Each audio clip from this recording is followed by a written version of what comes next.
টিকা নাই, বাচ্চা গেলে টিকা পাবে কিনা, বাচ্চার টিকার কোনো ক্ষতি হবে কিনা, একদম নিশ্চিত এটা WHO প্রিকলিনিক্যাল ভ্যাকসিন। এরপরে 6 মাস গ্যাপে হামের প্রথম টিকা, আবার এর 6 মাস পরে মানে 15 মাসের সেকেন্ড টিকা। সো এই একটা লম্বা বিরতির পরে এই টিকা শুরু হওয়ার কারণে হয়তো যিনি অভিভাবক উনি হয়তো ওনার মনে নেই, আবার যিনি মাঠকর্মী উনিও হয়তো তাকে মনে করাচ্ছেন না। স্বাগত বাংলা ভিশন সমসাময়িকে। আজকের পর্বে আপনাদের সঙ্গে রয়েছে আমি কেফায়েত শাকিল। আমার সঙ্গে দুজন অতিথি রয়েছেন, দুজনই ডাক্তার।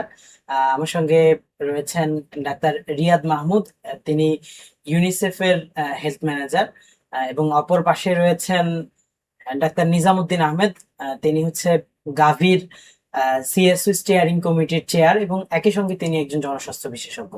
আপনাদের দুজনকে স্বাগত জানাচ্ছি আমাদের আজকের সমসাময়িকে। Thank you. দর্শক, আমরা জানি বাংলাদেশে এই মুহূর্তে হাম রোগের ব্যাপক প্রকোপ দেখা যাচ্ছে এবং হাম রোগ নিয়ে আসলে সারা দেশের মানুষ আতঙ্কে রয়েছে। আজকে পর্যন্ত যে তথ্য, সেখানে গত 24 ঘন্টায় 5 জন শিশুর মৃত্যু হয়েছে এই হামে এবং একই সঙ্গে আক্রান্ত হয়েছে 1115 জন শিশু।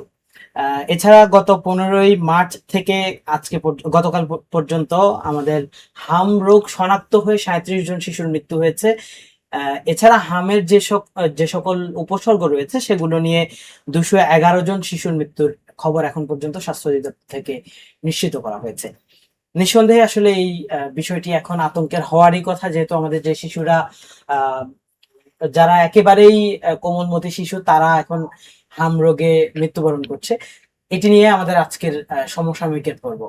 আমরা প্রথমেই ডাক্তার রিয়াদ মাহমুদ, আপনার কাছে জানতে চাই, হঠাৎ করে বাংলাদেশে কেন হামের এত প্রকোপ দেখা গেল এবং সেটি এভাবে যে বাচ্চাদের মৃত্যু হচ্ছে, নিশ্চয়ই মানে এটা উদ্বেগের আর কি কারণে এতটা হচ্ছে?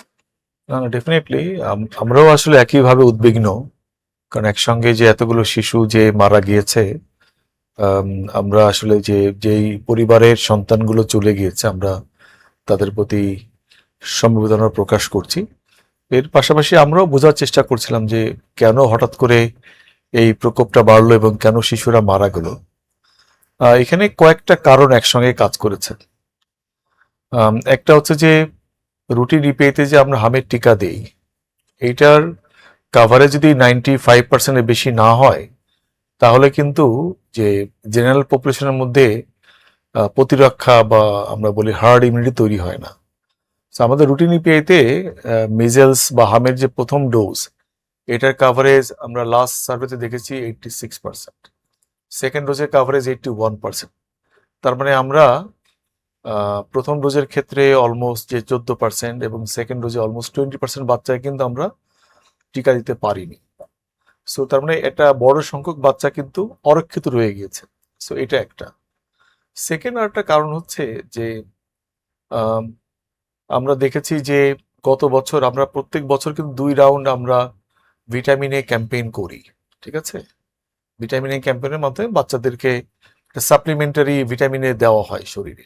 গত বছর আমরা সেকেন্ড রাউন্ডটা করতে পারিনি। এখন ভিটামিন এ বা যদি অপুষ্টি হয় অন্য কারণে, সেক্ষেত্রে বাচ্চার এই রোগ প্রতিরোধ ক্ষমতা কমে যায় এবং সেক্ষেত্রে হাম বা অন্য রোগ হওয়ার সম্ভাবনা বাড়ে এবং হাম হলে জটিলতা বেশি হয়ে মৃত্যুর ঝুঁকিটা বাড়ে। সেইটা সেকেন্ড কারণ। থার্ড যে কারণটা আমরা দেখেছি যে বিগত কয়েক বছরে এক্সক্লুসিভ ব্রেস্ট ফিডিং মানে মায়ের বুকের দুধ খাওয়ার যে হারটা, এটাও কিন্তু একটা উল্লেখযোগ্য অংশ কমে গিয়েছে। সো মায়ের বুকের দুধের মাধ্যমে কিন্তু শিশুর শরীরে অ্যান্টিবডি আসে এবং আপনি নিশ্চয়ই জানেন যে আমরা প্রথম টিকা দিই কিন্তু 9 মাসে, যে উইথ অ্যাজাম্পশন যে প্রথম 9 মাস বাচ্চা তার মায়ের শরীর থেকে অ্যান্টিবডি পাবে, এইটা তাকে সুরক্ষিত রাখবে। সো মায়ের বুকের দুধের মাধ্যমে যেহেতু অ্যান্টিবডি কম আসছে কারণ হারটা কমে গিয়েছে, সো সেটা একটা কারণ হতে পারে বলে আমরা মনে করছি। দেন আরেকটা যেটা কারণ যে আসলে গত প্রায় যে 1.5 বছরে আমাদের যারা ফ্রন্টলাইন ভ্যাকসিনেটর যারা টিকা দেয়, সরকারি যারা মাঠকর্মী, সো তারা বিভিন্ন কারণে তাদের কিন্তু মানে ছিল কর্মবিরতি ছিল কয়েকবার, 5 থেকে 6 মাস। সো টিকা তো তারা দিবে, এখন তারা যারা উদ্দিষ্ট জনগোষ্ঠী তাদেরকে আসলে টিকা দিতে পারেনি সবার ক্ষেত্রে। সো আমরা মনে করছি সবগুলো জিনিস মিলিয়ে এটা হতে পারে। এবং লাস্ট আরেকটা জিনিস যেটা, যে আমরা প্রত্যেক 4 থেকে 5 বছর পর পর একটা ন্যাশনাল ক্যাম্পেইন করি। কারণ আমরা দেখেছি যে আমরা গত 2020-21 সালে আমরা ক্যাম্পেইন করেছি, কারণ রুটিনের মাধ্যমে সব বাচ্চাকে রিচ করা যায় না, একটা অংশ বাদ থাকে। এবং ওভার দ্য পিরিয়ড এই বাচ্চাগুলো যে কিউমিউনিটি হারে যোগ হয়, মানে আপনার যে ইমিউনিটি যে গ্যাপ, রোগ প্রতিরোধ ক্ষমতার যে গ্যাপটা তৈরি হয়, এইটা জমতে জমতে একটা বড় সংখ্যক শিশু ইমিউনিটির বাইরে চলে গিয়েছে। সো এই সবগুলো মিলিয়ে আমরা মনে করছি হয়তো বা যে হঠাৎ করে এই হামের প্রকোপটা অনেক বেশি বেড়েছে। বাট তারপরেও আমরা সবগুলো জিনিস জানি না, যেটা আমরা আরো জানার চেষ্টা করছি। কারণ এইবার 9 মাসের কম বয়সী অনেক বাচ্চা হামে আক্রান্ত হয়েছে, প্রায় মানে যাদের মধ্যে হাম হয়েছে তাদের মধ্যে 1/3 34% 9 মাসের কম বয়সী। এখন নর্মালি কিন্তু এই কম বয়সে কিন্তু হাম হয় না। সো এই বয়সে কেন হচ্ছে এটা আমরা আরো একটু ভালোভাবে বোঝার চেষ্টা করছি। আপনি যেটা বলছিলেন যে আমাদের 86% বাচ্চা প্রথম টিকা নিয়েছে এবং দ্বিতীয় টিকা 81%। এরা কেন আসলে এই সংখ্যাটা কম হয়েছে? এটা কি টিকার সংকট না অন্য কোনো কারণ? না, এখানে অনেকগুলো জিনিস একসঙ্গে কাজ করে। কারণ একটা হচ্ছে আমরা হামের প্রথম ডোজ দিই 9 মাসে, আমাদের অন্য টিকাগুলো কিন্তু 6 সপ্তাহ, 10 সপ্তাহ, 14 সপ্তাহ, অর্থাৎ আপনার 14 মানে কি আপনার 2.5 মাস। 2.5 মাসের মধ্যে কিন্তু সব টিকা শেষ। এরপরে 6 মাস গ্যাপে হামের প্রথম টিকা, আবার এর 6 মাস পরে মানে 15 মাসের সেকেন্ড টিকা। সো এই একটা লম্বা বিরতির পরে এই টিকা শুরু হওয়ার কারণে হয়তো যিনি অভিভাবক উনি হয়তো ওনার মনে নেই, আবার যিনি মাঠকর্মী উনিও হয়তো তাকে মনে করাচ্ছেন না। টিকাদানের একটা বড় কৌশল হচ্ছে যে টিকার আগের দিন আমাদের যারা টিকা কর্মী আছেন তারা ওই এলাকায় যে দাওয়াত দিবেন, আমরা এটাকে বলি ইন্টারপার্সোনাল কমিউনিকেশন। সো হয়তো কোনো কারণে যে এই যে আগের দিন যে বলে আসা যে আপনার বাচ্চা টিকা পাবে, এখন হয়তো এইটা হয়তো ঠিক মতো বলা হচ্ছে না। সো দুই দিকেই হয়তো বা গ্যাপ আছে। মা হয়তো ভুলে গিয়েছেন, আবার তাকে হয়তো কর্মী মনে করে দিচ্ছে না। এটার জন্য হয়তো বা যে কিছু সংখ্যক বাচ্চা টিকা পাচ্ছে না। আরেকটা যেটা কারণ আছে, আমি আপনাকে যেটা বলেছি, এটা হচ্ছে কিন্তু ভ্যালিড কাভারেজ। কাভারেজ দুই রকম, একটা হচ্ছে ভ্যালিড, একটা হচ্ছে ক্রুড।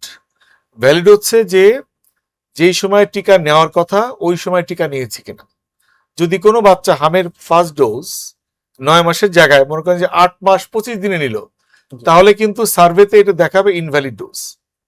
সো এটা হয়তো টিকা পেয়েছে কিন্তু সঠিক সময় পায় নাই, সেক্ষেত্রে কিন্তু টিকা পেলেও এটা ভ্যালিড হিসেবে কাউন্ট হবে না।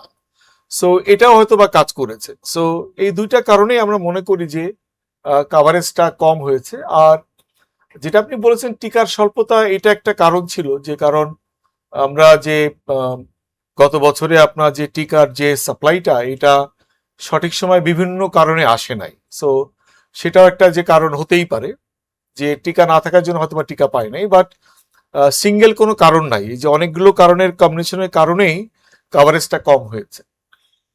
ডাক্তার নিজামুদ্দিন, আপনার কাছে একটু আসি, যে যেহেতু গাভী আসলে আমাদেরকে টিকা সাপ্লাই দিয়ে থাকে, টিকার ক্ষেত্রে গাভী এবং ইউনিসেফ উভয়ই আসলে আমাদের বাংলাদেশের মানুষকে সবচেয়ে বেশি সহযোগিতা করে আসছে আমরা জানি।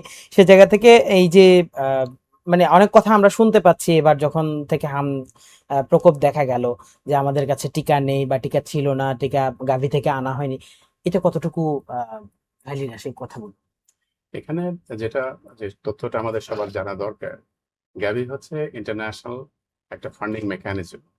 গ্যাভি কখনো কোনো দেশকে সরাসরি টিকা সাপ্লাই দেয় না, গ্যাভি ফান্ড করে। গ্যাভির ফান্ডিং মেকানিজমের মধ্যে 3 ধরনের ক্রাইটেরিয়া আছে: প্রায়োরিটি কান্ট্রি, কোর কান্ট্রি এবং অ্যাক্সিলারেটেড ইমপ্লিমেন্টেশন কান্ট্রি। তো বাংলাদেশ হচ্ছে অ্যাক্সিলারেটেড ইমপ্লিমেন্টেশন ফেজে। তো গ্যাভির আইডেন্টিফাইড প্রকিউরিং প্রসেসের জন্য ইউনিসেফ হচ্ছে পৃথিবীর 157 কান্ট্রির জন্য নমিনেটেড, যে যারা এই ক্যাপাসিটি আছে তারা এই প্রকিউরমেন্ট করে হোস্ট গভর্নমেন্টকে সাপ্লাই করবে। গ্যাভি ফান্ডিং করে গভর্নমেন্টকে, কিন্তু সাপ্লাই ইউনিসেফ করে। তারপরে টেকনিক্যাল কোঅপারেশন WHO এবং কান্ট্রি লেভেলে যারা আছে, বাংলাদেশ ইপিআই যেমন, প্লাস অন্যান্য পার্টনাররা রয়েছে, ডেভেলপমেন্ট পার্টনাররা রয়েছে, তাদের কন্ট্রিবিউশন রয়েছে, সেটাতে কিন্তু ইপিআই প্রোগ্রামটা চলে। গ্যাভি বাংলাদেশে 2001 সাল থেকে কন্ট্রিবিউট করছে। এবং এখন মানে প্রথমে শুরু করেছিল 100% ফান্ডিং, এখন কমতে কমতে সেটা এসছে, বাংলাদেশের সক্ষমতা অনেক বেড়েছে এবং প্রায় 50-50। বাংলাদেশ সরকার কিন্তু ফান্ড করে ইমিউনাইজেশন প্রোগ্রামে, শুধু ভ্যাকসিন না, প্রোগ্রামের অনেকগুলো কম্পোনেন্ট রয়েছে। সবগুলো মিলে যদি আমরা বলি, একটা শিশুর শরীরে টিকাটা যেতে একটা পরিকল্পনা, যেটা ডক্টর রিয়াদ বলল, যে ফুল পরিকল্পনা এবং প্রসেসটা পুরোটার জন্যই কিন্তু হচ্ছে যে টিকাটা যাওয়ার ব্যবস্থাপনাটা হয়।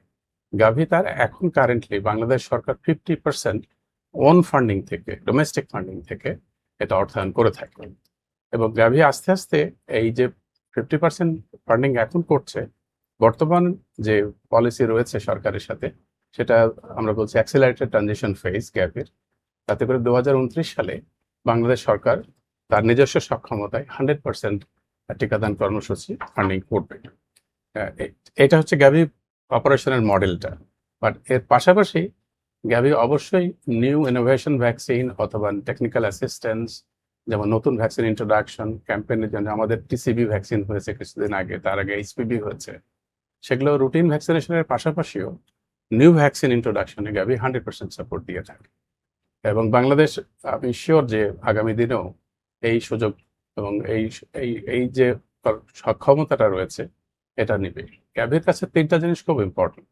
একটা হলো যে কান্ট্রির সক্ষমতা কতটা, ইমিউনাইজেশন কাভারেজ বাড়ছে, যেটা রিয়াদ ক্লিয়ারলি বলেছে যে বাংলাদেশে 80%-এর উপরে কাভারেজ সাস্টেন করছে গত 14 মাস ধরে।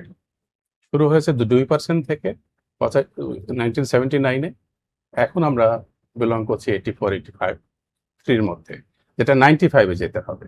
সুতরাং এটা একটা গাভীর জন্য একটা ভালো ইনভেস্টমেন্ট এরিয়া, যে কান্ট্রিকে ইনভেস্ট যদি মোর করা যায়, সেই কান্ট্রি মোর চিলড্রেনকে প্রোটেকশন দিতে পারবে। দ্বিতীয় হচ্ছে যে গভর্নমেন্ট কোলাবোরেশন এবং লিঙ্কেজটা আমাদের সরকার এটা করেছে এবং যোগাযোগ হয়েছে গাভীর সাথে সবসময়।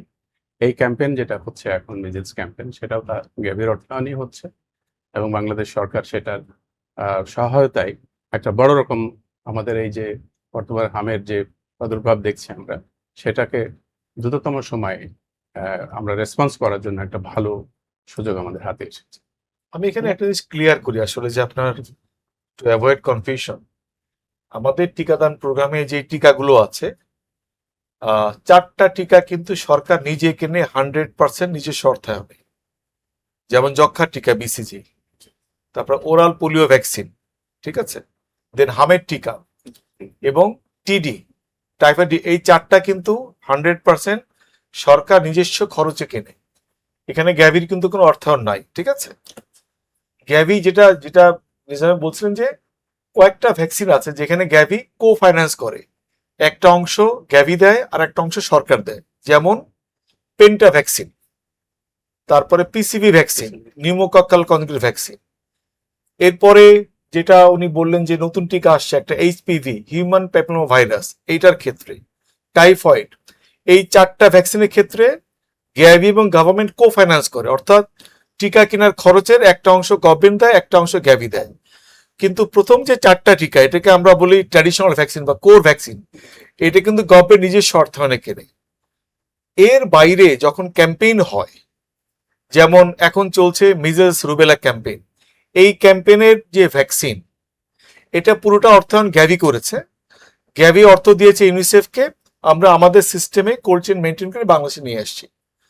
বিগত যে আরো দুটো ক্যাম্পেইন হলো টাইফয়েড, এইচপিভি, এটারও কিন্তু যত ভ্যাকসিন আসছে ক্যাম্পেইনের জন্য, এটা কিন্তু অর্থায়ন পুরোপুরি গ্যাভির।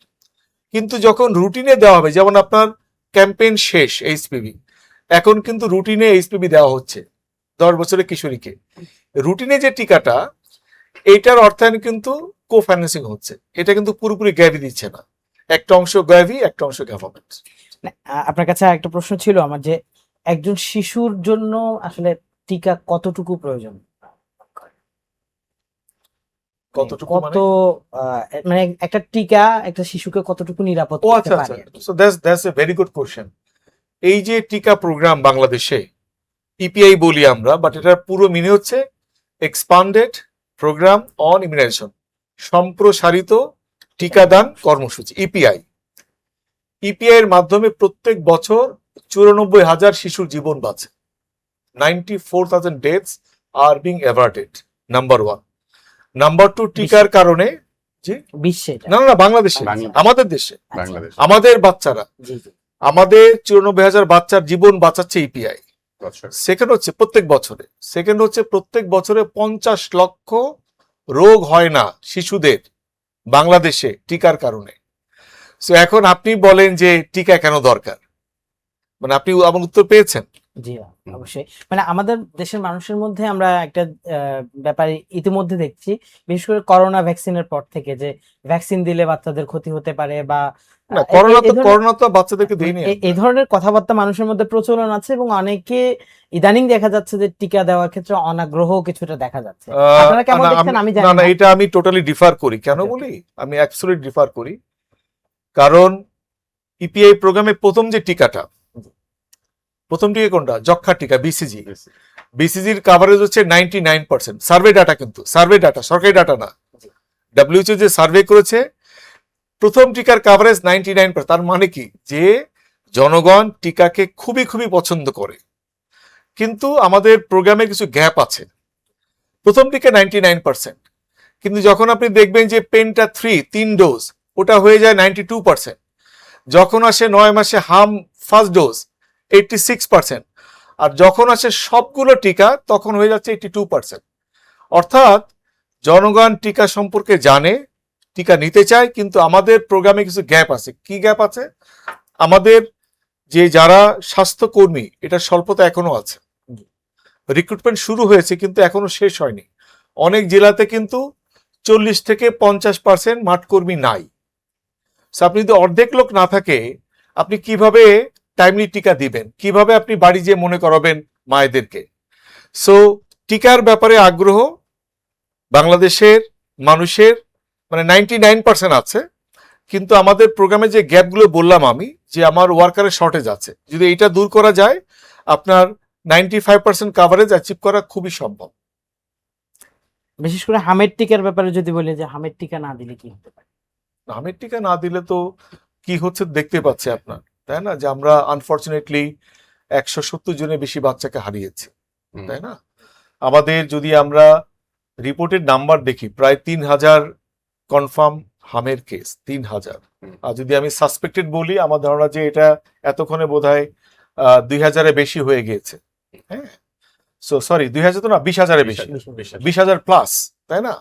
সো যেহেতু টিকা কম পেয়েছে, যেটা আমি প্রথমে বললাম, যে আপনার এখানে কিন্তু ইমিউনিটি গ্যাপ ছিল, কারণ সব বাচ্চা টিকা পায় নাই। যেটা মনে রাখতে হবে, এটা আমি কালকেও বলেছি, যদি আপনি 95% বাচ্চাকে 2 ডোজ টিকা দিতে না পারেন, রুটিনে পেয়ে যদি বাচ্চাকে 2 ডোজ টিকা 95% দেওয়া না যায়, তাহলে কিন্তু আমাদের হার্ড ইমিউনিটি তৈরি হবে না এবং বাচ্চাদের হাম আবারও সামনে হবে। সুতরাং ক্যাম্পেইন আমরা করছি, ক্যাম্পেইন সবসময় ভালো করি আমরা, কিন্তু আমার মেইন ফোকাস হচ্ছে, যেটা আমি বলতে চাই দর্শকদেরকে, নিয়মিত যে টিকাদান, এইখানে প্রত্যেকটা বাচ্চাকে 95% কাভারেজ করতেই হবে, আদারওয়াইজ কিন্তু আপনার আবারও হামের প্রকোপ হবে। So that is very important to note. আচ্ছা, আবার আপনার কাছে একটু জানতে চাই যে আগামীকাল থেকে যেই কর্মসূচি শুরু হচ্ছে, এখানে কত শিশুকে আসলে টিকা দেওয়ার আপনাদের লক্ষ্যমাত্রা রয়েছে এবং সেটা কোন পদ্ধতিতে হতে পারে? এখানে যে আমরা জানেন যে টিকাদান কর্মসূচি, হামের টিকাদান কর্মসূচি শুরু হয়েছে অলরেডি। 3টা ফেজে বাংলাদেশ প্ল্যান করেছে। প্রথম ফেজে আমরা সিলেক্টেড উপজেলা, যেটা হাই রিস্ক উপজেলা ডিস্ট্রিক্ট বলেছি, 19টা ডিস্ট্রিক্টের 30টা উপজেলাতে দেওয়া হয়েছে।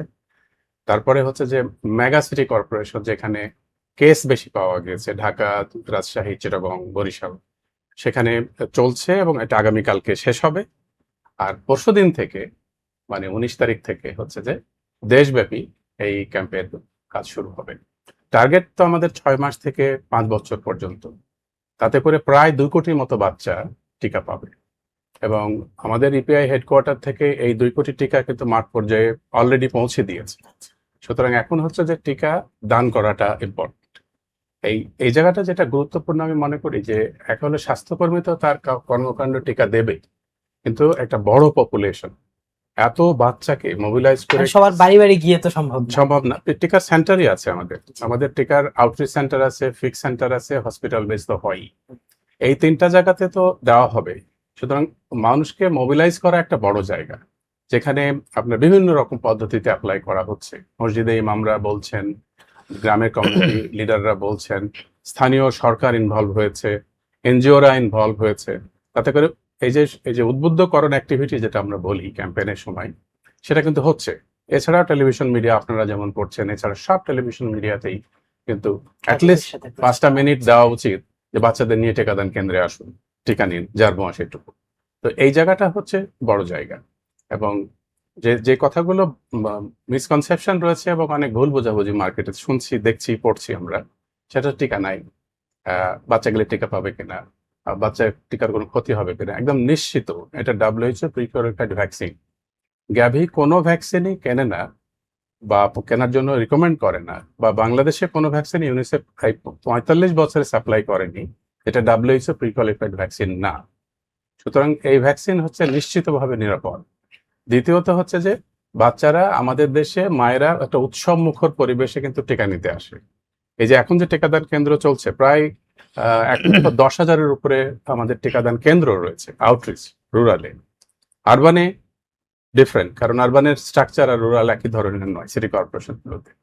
তো সেই জায়গাগুলোতে মানুষ জানে, কিন্তু মানুষকে তারপরেও যখন এটা ক্যাম্পেইন চলছে, পার্টিকুলারলি মানে হামের যখন আবির্ভাব বেড়েছে, প্রাদুর্ভাব বেড়েছে, তখন কিন্তু আমরা এটাকে কন্টেনমেন্ট করে যদি সব বাচ্চাকে টিকা দেওয়া যায়, তাহলে কিন্তু আপনার নিশ্চিতভাবে হামের প্রতিরোধটা হবে।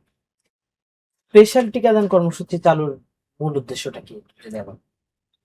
না, আসলে আপনি একবার বলেছেন, অবশ্য একটু না, না, না, স্যার, ব্যাখ্যা করে বলেন। ক্যাম্পেইনে আমি আমি তারপর আমি নিজামের সঙ্গে just একটু অ্যাড করছি এটা যে আসলে আম, প্রথমে আসলে যে বাংলাদেশ সরকারকে ধন্যবাদ দিতে হবে, কিন্তু কারণ হচ্ছে এই যে হঠাৎ করে টিকাদান শুরু হলো, 2nd এপ্রিল একটা মিটিং ছিল মিনিস্ট্রিতে, 2nd এপ্রিল। তো সেখানে মাননীয় স্বাস্থ্যমন্ত্রী এবং ইউনিসেফের রিপ্রেজেন্টেটিভ রানা উনি গিয়েছিলেন। এটা আমাদের নর্মাল বৈঠক ছিল, কিন্তু ওইখানে আমাদের রিপ্রেজেন্টেটিভ প্রশ্নটা আনলেন যে হামের প্রকোপ হচ্ছে, যে আমরা কেন ক্যাম্পেইন শুরু করছি না, কারণ ইউনিসেফ তো ভ্যাকসিন নিয়ে আসছে, ক্যাম্পেইনের ভ্যাকসিন তো নিয়ে আসছে UNICEF, why don't you start? মন্ত্রী মহোদয় বলেন yes we can do it. ওটা ছিল কিন্তু বৃহস্পতিবার। সো বৃহস্পতিবার সকালে মিটিং হয়েছে, ওইখানে স্বাস্থ্যমন্ত্রী মহোদয় রাজি হলেন, আমাদের রেপ রাজি হলেন, এবং বলা হলো পরের রবিবার থেকে ক্যাম্পেইন শুরু হবে। সো এটা কিন্তু খুব প্রম্পটলি হয়েছে, আমরা এই জন্য সরকারকে ধন্যবাদ দেই। এবং নিজাম অলরেডি বলেছেন যে আমরা 3টা ফেজে করেছি। প্রথমে 30টা উপজেলা যেখানে হামের ঝুঁকি বেশি, কেস বেশি। এরপরে আমরা 12 এপ্রিল শুরু করলাম 4টা সিটি কর্পোরেশনে, ঢাকা, সাউথ, নর্থ, বরিশাল, ময়মনসিংহ, এবং 20 তারিখে আগামী সোমবারে বাংলাদেশের বাকি সবগুলো উপজেলা, সবগুলো বাকি সিটি কর্পোরেশনে এই স্পেশাল ক্যাম্পেইনটা চলবে। এবং আমাদের প্রথম ফেজে টার্গেট ছিল 12 লাখ, 2nd ফেজে 11 লাখ, এবং আমাদের বাকি ফেজে যেটা উনি বলেছেন যে আমাদের সব মিলে প্রায় 2 কোটির মতো বাচ্চাকে আমরা টিকা দিব। এবং এখানে মনে রাখতে হবে বাচ্চাদের বয়স সীমাটা, এটা খুব ইম্পর্টেন্ট। আমি কয়েকবার এটা বলবো, কারণ আমরা টিকা এনেছি 6 মাস থেকে 59 মাস বয়সের বাচ্চাদের জন্য, আন্ডার 5, কারণ এই বয়সে ঝুঁকি বেশি। যেটা আমরা এর মধ্যেই বলেছি যে ম্যাক্সিমাম হার্ম হয়েছে 5 বছরের কম বয়সে, এবং এই ক্যাম্পেইনে টিকা দেওয়া হচ্ছে এই জন্য শুধু এদের, এর চেয়ে বড় বাচ্চাদের এই টিকা নেওয়া দরকার নাই, এই ক্যাম্পেইনে তারা টার্গেটও না। ওরা আসলে যার পাওয়ার সে পাবে না। সেটা সবাইকে রিকোয়েস্ট করবো যে যার বয়স 5 বছরের কম, 6 মাস থেকে 5 বছর, শুধু এরাই টিকাটা পাবে। এবং যেহেতু আপনি এটা জিজ্ঞেস করেছেন যে আসলে কেন করা হলো, এখন এটা হচ্ছে WHO গ্লোবাল রিকমেন্ডেশন। যখন হঠাৎ করে হামের প্রকোপ বেড়ে যায় অনেক বেশি, তখন মাস ক্যাম্পেইন করতে হয়। এবং আরেকটা যেটা কারণ আমি বলেছি যে যেহেতু প্রত্যেক বছর 10 থেকে 15 লাখ বাচ্চা কিন্তু টিকা পাচ্ছে না, গ্যাপ, সুতরাং অনেক বাচ্চা জমে গিয়েছে যাদের মধ্যে হামের এগেনস্ট অ্যান্টিবডি নাই। সুতরাং এটাকেও অ্যাড্রেস করার জন্য 4-5 বছর পর পর ক্যাম্পেইন করতে হয়, কারণ আমাদের কাভারেজ এখনো 95% হয়নি, হবে ইনশাল্লাহ। 95% হয়ে গেলে কিন্তু আর আপনার এই ক্যাম্পেইন লাগবে না, যেহেতু এখনো হয়নি। আমরা এই জন্য দুটো কথাই কিন্তু বলছি যে রুটিনে কাভারেজ 95% বাড়াতে হবে, আর অফকোর্স এই ক্যাম্পেইনে অবশ্যই আমরা সব বাচ্চাকে টিকা দিব যারা এলিজিবল, আন্ডার 5 years। এই ক্ষেত্রে আপনার হার্ড টু রিচ এরিয়ার কিছু বাচ্চারা আছে, আমাদের বাংলাদেশের জন্য একটা বড় সমস্যা রোহিঙ্গা, তারা আছে বা আমাদের ছিন্নমূল বাচ্চারা আছে, এরা তো পরবর্তীতে এদের যদি অ্যান্টিবডি না হয় নিশ্চয়ই ঝুঁকিপূর্ণ হবে। এদের ব্যাপারে কি সিদ্ধান্ত নেবেন? মানে এরা তো সবচেয়ে বেশি ঝুঁকিতে, এখনই তো। আপনি যেটা বললেন এরা তো সবচেয়ে বেশি ঝুঁকিতে, এবং এই জন্য আমরা যেটা করেছি, আমরা ইউনিসেফের পক্ষ থেকে ইপি এর সঙ্গে এবং সিটি কর্পোরেশনের সঙ্গে আমরা বলি মাইক্রো প্ল্যান, আমরা স্পেশাল প্ল্যান করেছি এই ঝুঁকিপূর্ণ বাচ্চাদেরকে ধরার জন্য। এবং শহরে আমরা যেটা করেছি যে সান্ধ্যকালীন সেশন থাকবে, ইভিনিং সেশন, যাতে করে আমি কাজ করি সারাদিন, আমার ওয়াইফ কাজ করে, সন্ধ্যার পরে যেন দেওয়া যায়, সান্ধ্যকালীন টিকা সেশন থাকবে, শুক্র শনিবারের সেশন থাকবে, এটা শহরের জন্য। এবং যেগুলো দুর্গম, যেমন আপনার টি গার্ডেন, হাওর, দেন আপনার আমাদের দ্বীপ আছে, ঠিক আছে, কোস্টাল বেল্ট আছে এখানে, এবং স্পেশালি রোহিঙ্গা যে শিশু, ওখানে আমরা 20 তারিখে আমরা সারা দেশে শুরু করব, আর রোহিঙ্গা ক্যাম্পে আমরা শুরু করব 27 তারিখে। সো আমরা সমস্ত বাচ্চা যাদের বয়স সীমা এর মধ্যে, মানে বিলো 5 ইয়ার্স, সবার জন্য এই টিকাটা আছে। বাট যেটা আপনি এটা বলে ভালো করেছেন, ঝুঁকিপূর্ণ যারা বাচ্চা, ইভেন যে বাচ্চাগুলো আপনার যে পতিতালয়ে থাকে, আনফরচুনেটলি এতিমখানায় থাকে, আমাদের সরকারি বেসরকারি এতিমখানা আছে কিন্তু অনেক, সেখানেও কিন্তু স্পেশাল টিম যাবে। আমরা মপ আপ টিম রেখেছি, মোবাইল টিম রেখেছি, যেটা নিজাম বললেন যে আমার কিন্তু কেন্দ্র আছে, আমার সারা দেশে 10,000 ফিক্স সেন্টার আছে, এবং আমার 1,30,000 আছে অস্থায়ী কেন্দ্র। এর বাইরেও কিন্তু মপ আপ টিম থাকবে, যেখানে যেখানে ঝুঁকিপূর্ণ বাচ্চা আছে সেখানে যে ওরা টিকা দিবে। যতগুলো স্টেশন আছে, বাস স্টেশন, লঞ্চ ঘাট, রেল স্টেশন, এখানে আমাদের স্পেশাল টিম থাকবে, যাতে করে কেউ হয়তো বেড়াতে যাচ্ছে ওই সময়, সে যেন বাদ না যায়। সো আমরা চাচ্ছি, মানে আমরা অফিসিয়ালি বলেছি যে অ্যাটলিস্ট 95%, বাট আমাদের টার্গেট হচ্ছে যে 100% বাচ্চাকে আমরা হামের টিকা দিব এই ক্যাম্পেইনে। প্রতিটি টিকা তো নিশ্চয়ই ট্র্যাক করা হচ্ছে, তাই না? দেওয়ার সাথে সাথে তো অনলাইন ট্র্যাকিং রিপোর্টিং আছে। হ্যাঁ, ডেফিনেটলি। এটা যে আমরা এখানে আমরা দুটো জিনিস করেছি, যে রেজিস্ট্রেশনের জন্য আমরা একটা অ্যাপ আমরা এর আগেও ব্যবহার করেছি, ভ্যাকসিপি অ্যাপ। এর আগে আমরা দেখেছি আপনারা, হ্যাঁ, টাইফয়েডের টিকার ক্ষেত্রে এক্স্যাক্টলি ওই অ্যাপটা থাকবে। আর একটা হচ্ছে যে আপনার যদি কেউ রেজিস্ট্রেশন করতে না পারে, তাকে আমরা অন দা স্পট রেজিস্ট্রেশন করে টিকা দিয়ে দিব, মানে আপনার টিকা দিয়ে কেউ বাদ যাবে না। আমরা এই অ্যাপটা ব্যবহার করছি কেন, যাতে করে বেশি বয়সী বাচ্চার টিকাটা না পেয়ে যায়, কারণ তাহলে তো যার পাওয়ার কথা সে বাদ যাবে। এবার যেহেতু আপনারা 6 মাসের বয়সী বাচ্চাদেরকে যুক্ত করেছেন, এখানেও মানুষের অনেক কিছু জানার আছে। 6 মাসের বয়সী বাচ্চা তো আগে কখনো হামরুবেলা টিকা নেয়নি। এদের জন্য কোন ধরনের ঝুঁকি আছে কিনা যদি একটু clear না, অ্যাবসলিউটলি না, না, নিয়েছে। অ্যাবসলিউটলি না। কারণ এটা বিশ্ব স্বাস্থ্য সংস্থা রিকমেন্ড করে, যখন কোনো দেশে হামের প্রকোপ হয় ন্যাশন ওয়াইড, যেটা আমাদের হয়েছে আনফরচুনেটলি, সেক্ষেত্রে 6 মাসের বাচ্চাকেও হামের টিকা দেওয়া যাবে, এবং সেটা তার জন্য সম্পূর্ণ নিরাপদ। এবং আমি একটা জিনিস আমার মনে করে দিই, এই টিকাটা নতুন না, কিন্তু এই টিকা 79 থেকে বাংলাদেশে দেওয়া হচ্ছে। না, আগে তো 6 মাসের বয়সী বাচ্চাকে কিন্তু দেওয়া হয়নি। না। আমরা দিয়েছি 9 মাস থেকে, এখন 6 মাসের বাচ্চাকে দিচ্ছি। বাট এটা WHO রিকমেন্ডেশন আছে যে এই বাচ্চাকে দেওয়া যাবে, এবং এটা সেফ। Okay. অনেক ক্ষেত্রে আমরা দেখি টিকা দেওয়ার পরে কিছু উপসর্গ দেখা দেয়, তো এটা আবার অনেককে আতঙ্কিত করে। আমার বাচ্চা হয়েছে, তাকে দেখে অন্যরা হয়তো ভয়ে আর টিকা দিল না। এই টিকা দিলে কি কোনো ধরনের পার্শ্ব প্রতিক্রিয়া বা কোনো ধরনের উপসর্গ দেখা যাবে কিনা? না, না, অবশ্যই দেখা যাবে। টিকা দিলে তো আপনার ওই জায়গাটা লাল হবে, বাচ্চা ব্যথা হবে, একটু জ্বর আসতে পারে, এটা তো আপনার নর্মাল যে কোনো টিকা দিলেই। এতে ভয় পাওয়ার কিছু নাই। এটার মানে হচ্ছে টিকা কাজ করছে। না ফোলা মানেই তো ভয় যে তার টিকা কাজ করতেছে না। টিকা দিলে জায়গাটা ফুলবে, লাল হবে, বাচ্চা একটু ব্যথা পাবে, একটু কান্না করবে, এবং এটা 2-3 দিনে এমনি ঠিক হয়ে যাবে। এটা খুবই নর্মাল। আমরা যে নর্মাল টিকা দিই ইপিআই তে, ওই টিকার ক্ষেত্রে যা এটাও তাই। সেখানে ভয় পাওয়ার কিছু নাই। সো আমি সবাইকে বলবো, সমস্ত অভিভাবককে, যে এই টিকাটা নিরাপদ। এটা আমরা 79 থেকে দিচ্ছি। এটা 6 মাসের বাচ্চার জন্য নিরাপদ, 4 বছরের বাচ্চার জন্য নিরাপদ। সো আপনারা নিশ্চিন্তে টিকা দিতে পারেন। আপনার কাছে একটু জানতে চাই ডাক্তার নিজামুদ্দিন, যে আমাদের মায়েদের শরীরে যদি কোনো কারণে হাম আক্রান্ত হয়, তার শিশুরা কি এটা দ্বারা ঝুঁকিপূর্ণ কিনা, গর্ভবতী মায়ের ক্ষেত্রে? আমরা জানি যে আপনার হাম মূলত আন্ডার 5 চিলড্রেনের হয়, অল এজেই হতে পারে, কিন্তু খুবই কম। কিন্তু যদি সেই কমের 1%-এর মধ্যেও মায়ের আক্রান্ত হয়, তার শিশু আক্রান্ত হতে পারে। কারণ হাম হচ্ছে হাইলি কন্টাজিয়াস, তার সংস্পর্শে যে আসবে, যার জন্য আমরা বলি হাম হলে আইসোলেশন ওয়ার্ডে নিয়ে যান, অথবা বাড়িতেই একটা ঘরে এমনভাবে রাখতে হবে যেন অন্যান্য বাচ্চারা সাথে সংস্পর্শ থেকে দূরে থাকে। এটা একটা গুরুত্বপূর্ণ জায়গা, যার জন্য ট্রিটমেন্টের জায়গায় দেখবেন বাংলাদেশ সরকার আইসোলেশন ওয়ার্ড করেছে বিভিন্ন হাসপাতালে, এবং এখানে যেমন ডিএনসিসি হাসপাতালকে ডেডিকেট করা হয়েছে। এছাড়াও উপজেলা লেভেল পর্যন্ত এক একটা ওয়ার্ডকে কিন্তু আইসোলেশন করা হয়েছে, যেন ইনফেকশনটা যেন কন্ট্রোল মেকানিজমে নিয়ে আসা যায়। এর রিয়াদ যেটা বললো তার সাথে একটা জিনিস যোগ করতে চাই আমি, সরকারকে ধন্যবাদ দেওয়া শুধু নয়, সরকার যে প্ল্যানিংটা করেছে এবং তার সাথে যে কন্টিজেন্সি প্ল্যানিংটা তৈরি হয়েছে এটা অত্যন্ত গুরুত্বপূর্ণ, এবং যেটা আগামী 1 মাসের মধ্যেই এটা শেষ হওয়ার সাথে সাথে আমরা দেখব যে হামের পিক থেকে কিভাবে বাংলাদেশ বেনিফিট পাচ্ছে এটা দেখা যাবে, কিন্তু কমে যাবে। মানে আমরা আশা করতে পারি যে এই টিকাগুলো দেওয়া শেষ হলে হ্যাঁ, আমাদের শেষ হওয়ার মিনিমাম 2 উইকস এর মধ্যে এর রেসপন্স শুরু হবে। 2 to 3 weeks 2 to 3 weeks। 2 to 3 weeks. কিন্তু এখানে যেটা গুরুত্বপূর্ণ জিনিস হচ্ছে যে স্থানীয় পর্যায়ে টিকা বাচ্চার শরীরে না গেলে এই আমাদের যে আশা সেটা পূরণ হবে না। সমস্ত পরিকল্পনা রয়েছে, সেখানে স্বাস্থ্য মন্ত্রণালয়ের বাহিনী যারা সুপারভিশন মনিটরিং এ আছে, এছাড়াও লোকাল গভর্নমেন্ট এবং মানুষের নিজের সকলের এগিয়ে আসা প্রয়োজন। যেমন আমাদের টিকাদানের যে সেন্টারগুলো রয়েছে গ্রাম পর্যায়ে, বাড়ির মানুষ বাড়িতে জায়গা দেয়, যেখানে আজকে 45 বছর ধরে টিকাদান হয়। সুতরাং সবাই মিলে যদি আমরা টিকাদান কর্মীকে উৎসাহিত করি, এবং এটা একটা ম্যাসিভ বড় কাজ, এবং সেগুলোকে দেখি ঠিক মতো তাদেরকে সহায়তা দান করা হয়, স্থানীয় সরকার থেকে তাদেরকে মনিটরিং করা হয়, তাহলে যেটা হবে যে আমরা কোনো বাচ্চা মিস যাবে না।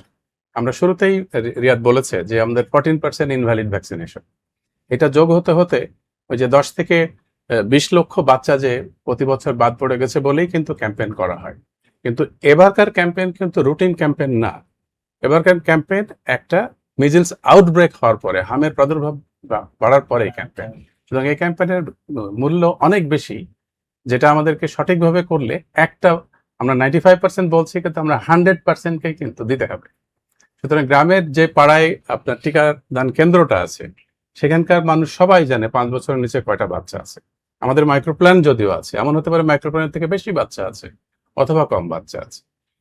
যে জায়গায় অসুবিধা হতে পারে সেটা হলো ঢাকা শহর এবং বড় বড় শহরগুলোতে, কিন্তু সেখানে সবার সহযোগিতা প্রয়োজন।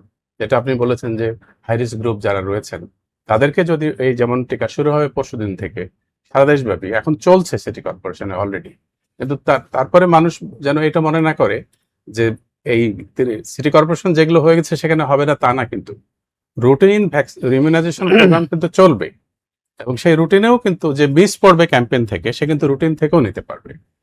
এটা বড় একটা সুবিধার জায়গা এই সময়। কোন পর্যায়ে কি এখানে টাকা দিতে হবে? নিশ্চয় তো মনে হয় না। না, সরকার ফ্রি রেজিস্ট্রেশন করতে কোনো টাকা প্রয়োজন? অল ফ্রি, সবকিছু অল ফ্রি। এবং আরেকটা কথা জোরে আমি বলতে চাই, এটা হলো WHO প্রি কোয়ালিফাইড ভ্যাকসিন। আমাদের দেশে যত ভ্যাকসিন দেওয়া হয় সবগুলো WHO pre qualified vaccine. Outside market থেকে যে ভ্যাকসিন আপনি কিনবেন সেটা WHO প্রি কোয়ালিফাইড না।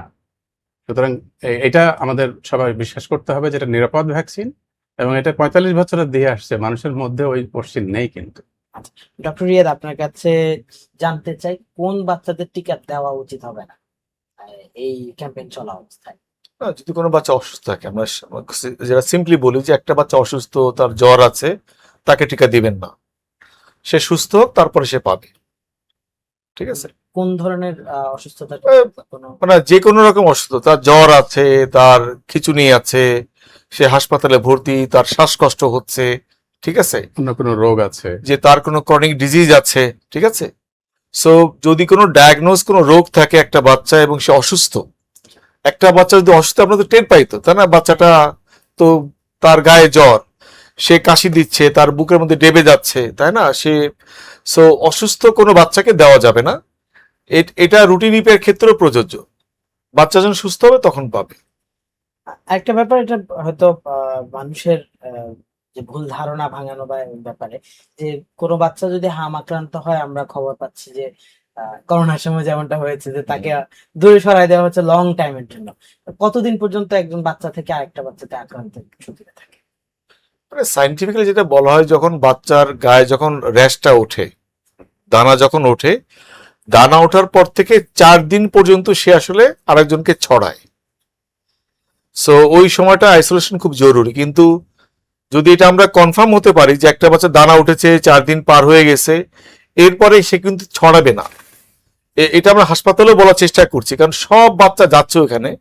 এখন যে বাচ্চা দানা উঠেছে, র্যাশ হয়েছে 7 দিন আগে 10 দিন আগে, তার কিন্তু হাসপাতালে কোনো দরকার নাই, সে বাড়িতে আসতে পারে, এবং কারণ সে আর কাউকে তখন ছড়াবে না। এটা নিয়ে অনেকের আতঙ্ক আছে, হ্যাঁ, এটা হ্যাঁ। ভাঙানোর প্রয়োজন ছিল। হুম। সবশেষ আপনি একটা কথা বলেছেন যে আমাদের দুধ কি বলে যে এক্সক্লুসিভ Breastfeeding। ব্রেস্ট ফিডিংটা কমে যাওয়ার কারণে এটি হচ্ছে। ব্রেস্ট ফিডিংটা কমে গেলে কি আরো কোনো রোগের ঝুঁকি তৈরি হয়? না না, আমি একটু ক্লিয়ার করি, মানে ব্রেস্ট ফিডিং কমেছে দেখে হার্ম হয়েছে সেটা কিন্তু না। এই যে হামে আক্রান্ত হয়ে যে জটিলতা হলো, বাচ্চা মারা গেল, সেইটা হয়েছে ব্রেস্ট ফিডিং কমে যাওয়ার কারণে বা ভিটামিন এ না পাওয়ার কারণে। ভিটামিন ই দিলে কিন্তু হার্ম প্রিভেন্ট হবে না, হার্ম প্রিভেন্ট করার জন্য হামের টিকা দিতে হবে। কিন্তু ভিটামিন এ না থাকলে শরীরে, বা বুকের দুধ কম পেলে বাচ্চা অপুষ্ট হবে, অপুষ্ট বাচ্চার হামে আক্রান্ত হওয়ার ঝুঁকিটা বেশি, এবং আক্রান্ত হয়ে জটিলতা এবং মারা যাওয়ার ঝুঁকিটা বেশি। আমি বুঝতে পারছি কিনা? এটা কিন্তু আপনার হামকে প্রতিরোধ করবে না, কিন্তু হামজনিত জটিলতা মৃত্যুটাকে অনেকাংশ কমিয়ে দেবে। এখন যেটা বলছেন যে ব্রেস্ট ফিডিংটা কেন কমে গেল, এটা আসলে যে এখন মানে ব্রেস্ট ফিডিং এর পক্ষে প্রচারটা আসলে আমরা আগের মতো দেখতে পাচ্ছি না। আমি যখন অনেক বছর আগে যখন কাজ করতাম সেভ দ্য চিলড্রেনে, প্রফেসর তালুকদার স্যারের সঙ্গে, ব্রেস্ট ফিডিং ফাউন্ডেশন নামে একটা অর্গানাইজেশন আছে, তারা কিন্তু এই ব্রেস্ট ফিডিং প্রমোট করে অনেক বছর ধরে। এখন এই প্রমোশনটা কম হচ্ছে, এটা বাড়াতে হবে, কারণ 6 মাস পর্যন্ত মায়ের বুকের দুধই যথেষ্ট, আর কিচ্ছু লাগবে না। 6 মাসের পর থেকে বুকের দুধ এবং বাড়তি খাবার বা কমপ্লিমেন্টারি ফুড, 2 বছর পর্যন্ত কিন্তু বুকের দুধ চলবে বাড়তি খাবার সহ। এখন এই প্রচারটা গণমাধ্যমে, সোশ্যাল মিডিয়াতে আরো বেশি হওয়া দরকার, এবং আমাদের যারা মাঠ কর্মী শহরে এবং গ্রামে, তারাও কিন্তু বাড়ি যেয়ে এটা মাকে, বাবাকে, কমিউনিটিকে বোঝাতে হবে যে বুকের দুধটা 6 মাস পর্যন্ত মাস্ট, আর কিছু দেওয়া যাবে না। সো সবকিছু মিলিয়ে এই প্রচারটা বাড়ানো দরকার। আর আমরা শেষ, আচ্ছা, এই হামের জন্য প্রচারণাটা কিন্তু একইভাবে, শুধু হাম না, পুরো ইপিআই যে সিরিজ অফ ভ্যাকসিন আমাদের দেশে 9 থেকে 10টা অ্যান্টিজেন দেওয়া হয়, এবং সেটা 12 থেকে 14টা অসুখের বিরুদ্ধে। এই কথাটাও কিন্তু মানুষকে বলতে হবে। এবং আমরা শেষ করতে যাচ্ছিলাম, আপনাকে ওই প্রশ্নটা দিয়েই আমি জানতে চাই, বলতে চাই, যেহেতু আগামী একদিন পর থেকেই ক্যাম্পেইন শুরু হচ্ছে, আপনাদের সারা দেশের মানুষের জন্য 1 মিনিটে আপনার কোনো মেসেজ থাকে? মানুষের জন্য যেটা মেসেজ, সেটা হচ্ছে যে মানুষ যেন টিকাদান কেন্দ্রে এসে টিকা নেয়। 5 বছরের নিচের শিশু, 6 মাসের উপরের বয়সের শিশু, তারা যেন টিকা গ্রহণ করে। দ্বিতীয়ত, টিকাদান কর্মীকে সহায়তা দান করে। তৃতীয়ত হচ্ছে যে নিজে নেবে এবং অন্যজনকে বলবে। আমি ওনার সঙ্গে ইকো করবো যে কোনো বাচ্চা যেন বাদ না যায়, যে আমি আমার বাচ্চাকে দিলাম, কিন্তু আমার বাসায় যিনি কাজ করেন তার বাচ্চা যেন বাদ না যায়। ঠিক আছে? সো সে বাদ গেলে আমার বাচ্চারও ঝুঁকি আছে। না, এক্স্যাক্টলি আছে, কারণ হচ্ছে আপনার, এবং ইভেন যদি কেউ আপনার 1 মাস আগে টিকা পেয়ে থাকে, সেও কিন্তু পাবে। এটা ক্যাম্পেইন, এটা একটা বাড়তি ডোজ। ঠিক আছে? যদি কেউ, যদি এটা ভালো ইস্যু ছিল যে যারা এখন নিয়মিত পাচ্ছে তারা অনেকে মনে করতে পারে আমি তো পেয়ে গেছি, যদি 28 দিন আগে নিয়ে থাকে তবুও পাবে। মানে ক্যাম্পেইনের নিয়ম হচ্ছে এটা একটা বাড়তি ডোজ, এবং এটার কৌশল হচ্ছে যে আপনি বাংলাদেশের 2 কোটি বাচ্চাকে একসঙ্গে টিকা দিচ্ছেন এই 1 মাসের মধ্যে, তাহলে আমার খুব কুইকলি হার্ড ইমিউনিটি হয়ে যাবে, এই ভাইরাসটা দুর্বল হয়ে যাবে। এই জন্য আমরা 2 থেকে 3 সপ্তাহ পর দেখবো যে হামের প্রকোপটা অনেক কমে গেছে। এই জন্য কাউকে বাদ দেওয়া যাবে না। এবং এটা আমি আবারও মনে করে দিচ্ছি যে যদি কেউ 1 মাসের মধ্যে পেয়ে থাকে তাহলে দরকার নাই, 28 দিনের আগে পেয়ে থাকলে সে কিন্তু ক্যাম্পেইনে আবারও পাবে। আমরা আপনাদের মতো আশা করতে পারি যে এই টিকাদান কর্মসূচির মধ্য দিয়ে আমাদের বাংলাদেশ থেকে হামের যে প্রকোপ বা হামের এখন যে আউটব্রেক হচ্ছে সেটি কমে যাবে, এবং আমাদের সন্তানরা এখন যেভাবে প্রাণ হারাচ্ছে সেখান থেকে হয়তো আমাদের সেই সংখ্যাটা কমে আসবে, বা আমরা হাম থেকে রক্ষা পাবো। আপনাদের দুজনকে আমাদের স্টুডিওতে এসে সময় দেওয়ার জন্য। দর্শক, আমরা এতক্ষণ কথা বলছিলাম বাংলাদেশের যে টিকাদান কর্মসূচি, সেখানে যে 2টি সংস্থা বাংলাদেশকে বন্ধুর মতো সহযোগিতা করে আসছে, গ্যাভি এবং ইউনিসেফ। এই দুটি সংস্থার দুজন প্রতিনিধির সঙ্গে, এবং তারা আমাদের হামের টিকা আমাদের জন্য কতটুকু প্রয়োজন এবং আহ, এই মুহূর্তে যেই হামের টিকাদান কর্মসূচি শুরু হয়েছে সেটির ব্যাপারে আমাদেরকে জানাচ্ছিলেন। পরবর্তী পর্বে অন্য কোনো অতিথি নিয়ে অন্য কোনো সমসাময়িক বিষয় নিয়ে আমরা হাজির হব। ততক্ষণ ভালো থাকুন, সুস্থ থাকুন, থাকুন বাংলাদেশের সঙ্গে।